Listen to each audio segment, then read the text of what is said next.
El último deseo de mi marido era ver a su madre por última vez, ella nunca respondió.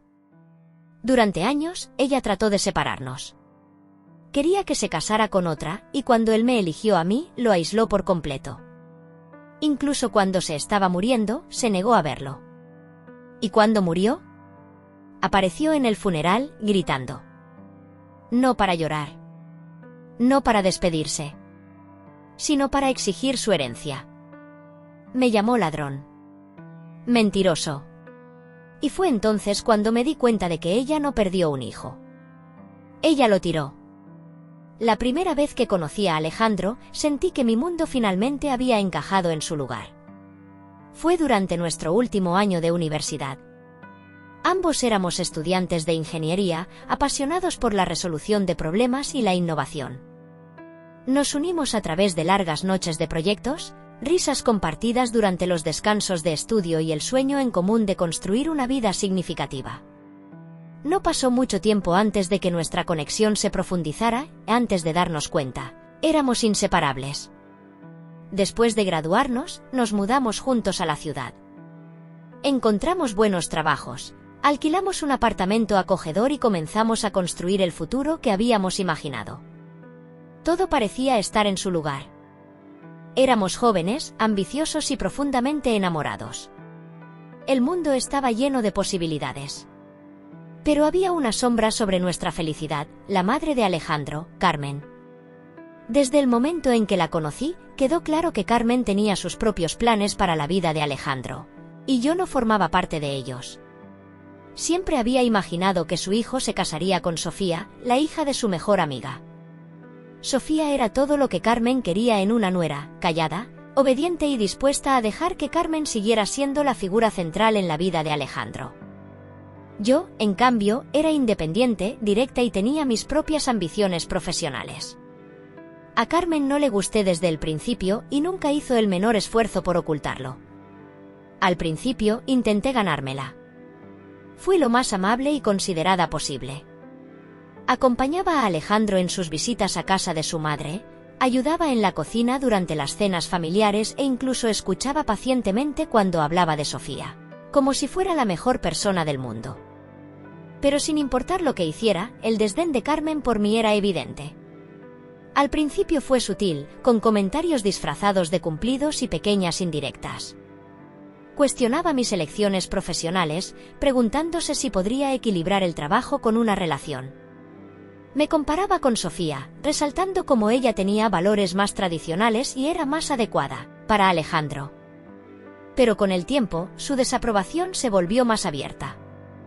Carmen empezó a organizar cenas familiares en las que, curiosamente, siempre estaban presentes Sofía y su madre. Fingía que era una coincidencia, pero era obvio lo que intentaba hacer. En estas reuniones, me ignoraba por completo y en cambio llenaba de elogios a Sofía, hablando de lo bien que se llevaba con Alejandro.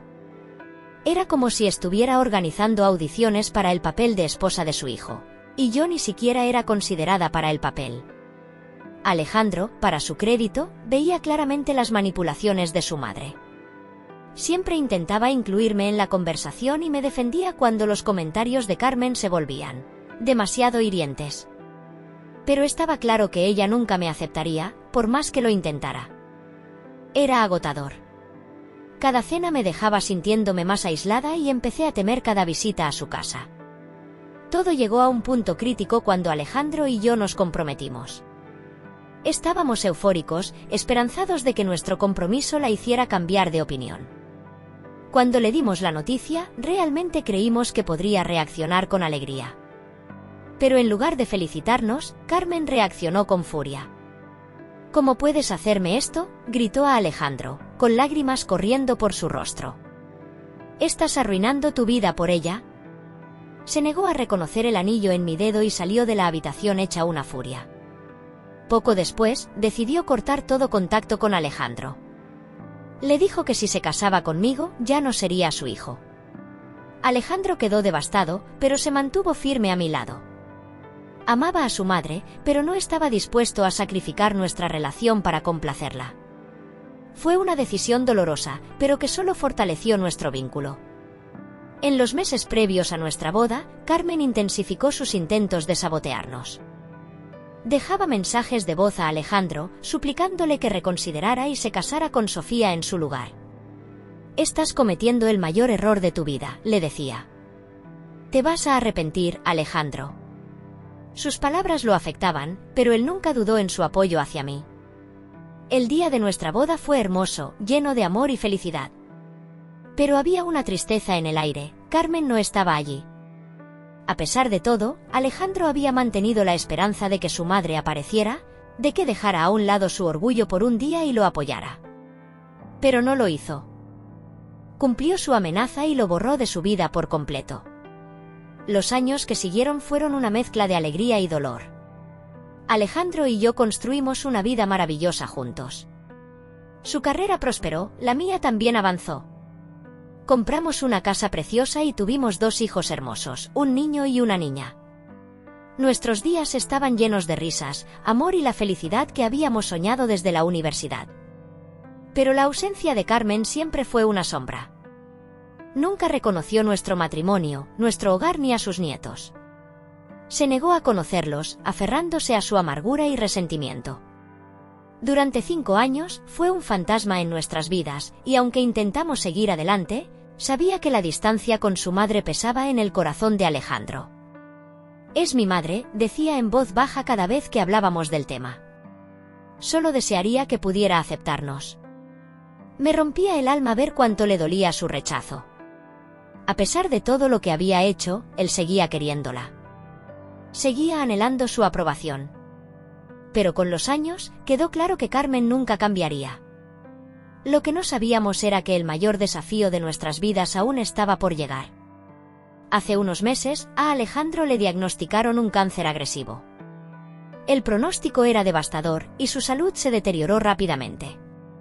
Ver al hombre que amaba apagarse fue la experiencia más dolorosa de mi vida. Pero incluso en sus últimos días, Alejandro mantenía la esperanza de reconciliarse con su madre. Le escribió una carta sincera. Le habló de su enfermedad, de nuestros hijos y de cuánto la extrañaba. Le suplicó que lo visitara, que dejara el pasado atrás y fuera parte de nuestra familia. Pero Carmen nunca respondió. Alejandro murió con el corazón roto, sabiendo que su madre nunca aceptaría nuestra familia.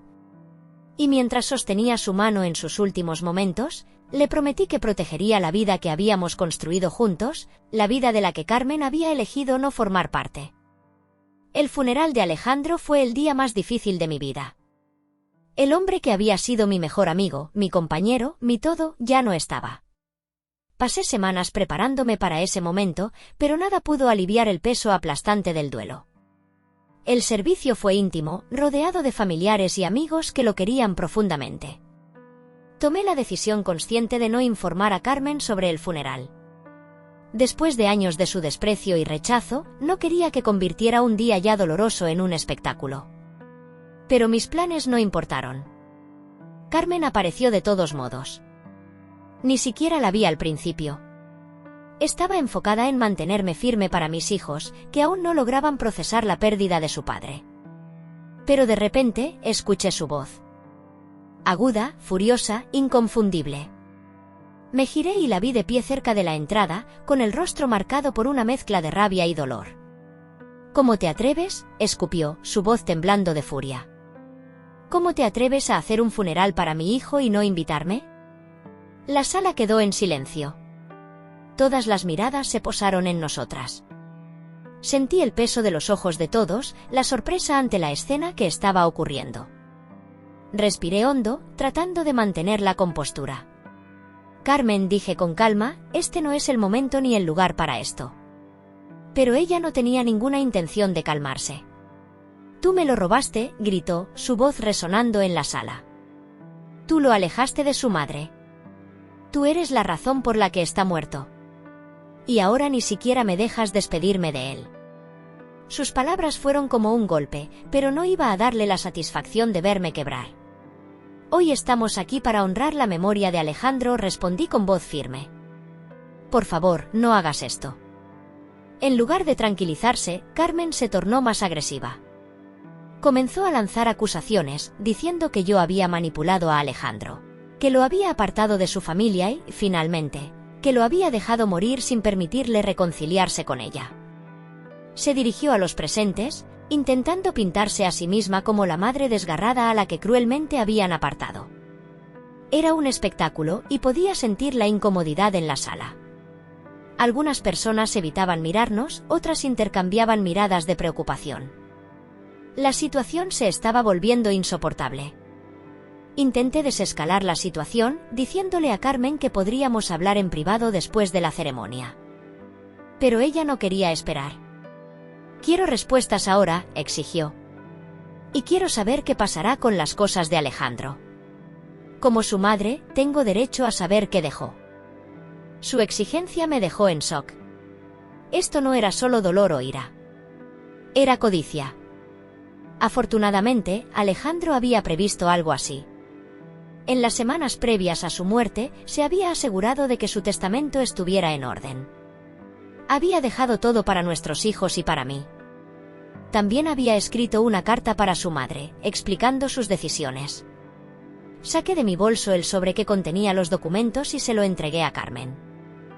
Ella lo arrebató con manos temblorosas y lo abrió de inmediato, escaneando las páginas con urgencia. Mientras leía, su expresión pasó de la ira a la incredulidad y luego a la devastación. La carta de Alejandro era clara y directa. Expresaba su tristeza por la ruptura con su madre y su decepción por su negativa a aceptar nuestra familia.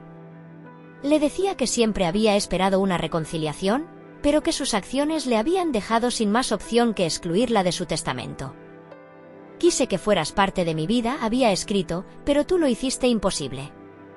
Mi prioridad es mi esposa y mis hijos, y espero que encuentres paz sabiendo que, a pesar de todo, fui feliz». Por un breve instante, vi un destello de algo en los ojos de Carmen, arrepentimiento, quizás. ¿Tristeza? Pero fue fugaz. Arrugó la carta entre sus manos y me miró con furia renovada. «Esto es tu culpa», gritó. «Tú lo envenenaste contra mí. Tú lo manipulaste».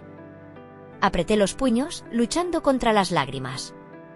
Quería gritarle, decirle cuánto daño le había hecho a Alejandro, como su terquedad lo había lastimado hasta el final. Pero sabía que no serviría de nada.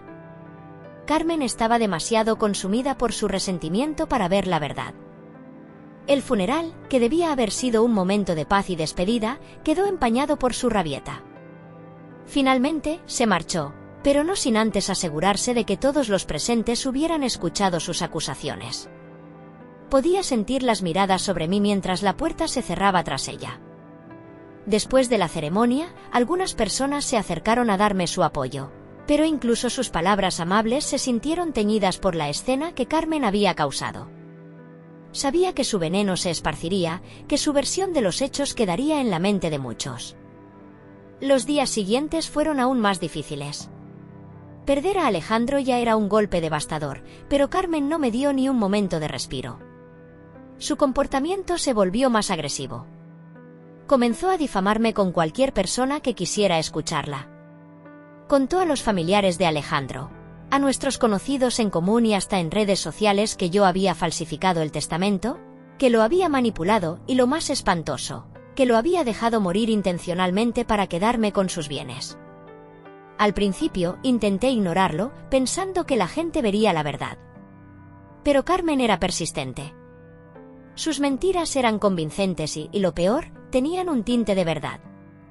Sí, Alejandro había intentado contactarla antes de morir. Pero no porque yo se lo impidiera, sino porque él quería sanar la relación. Carmen tomó ese hecho y lo retorció para hacerme parecer una villana. Poco a poco, noté cómo algunas personas comenzaban a alejarse. Amigos en común dejaron de responder mis mensajes. Antiguos compañeros de trabajo de Alejandro me miraban con recelo. Las muestras de apoyo fueron sustituidas por frías miradas de duda. Pero lo peor fue cuando sus mentiras llegaron a mis hijos. Un día, mi hija regresó de la escuela con lágrimas en los ojos. Mamá, susurró, abrazando fuerte su osito de peluche, ¿es cierto que la abuela dice que eres mala? Mi corazón se hundió. Me arrodillé a su altura y la miré a los ojos. ¿Quién te dijo eso?, pregunté con suavidad. Mariana dijo que su mamá escuchó a la abuela decirlo, respondió mi hija, con la voz temblorosa. ¿Por qué no nos quiere? La abracé con fuerza, conteniendo las lágrimas. Mi amor, tu abuela está muy triste. Y a veces, cuando las personas están tristes, dicen cosas que no son verdad. Pero quiero que sepas que no hiciste nada malo. Tu papá y yo te amamos más que nada en este mundo. Eso es lo único que importa. Esa noche, supe que Carmen había cruzado la última línea. No solo me estaba atacando a mí, ahora estaba lastimando a mis hijos. No podía permitir que siguiera envenenando sus vidas. Me senté frente a mi computadora y recopilé todas las pruebas, mensajes de voz, correos electrónicos, publicaciones en redes sociales. Todo el acoso, todas las mentiras. Con un nudo en la garganta, llamé a mi abogada. Quiero una orden de restricción, dije, mi voz firme por primera vez en meses. Y si sigue con esto, la demandaré. Presentar la orden de restricción fue difícil, pero necesario.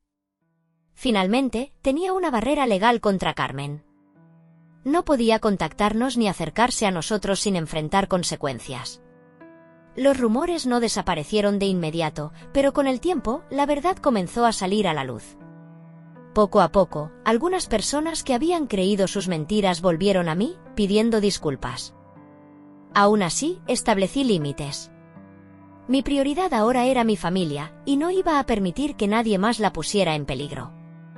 Alejandro ya no estaba, pero su amor seguía vivo en nuestros hijos y en la vida que construimos juntos.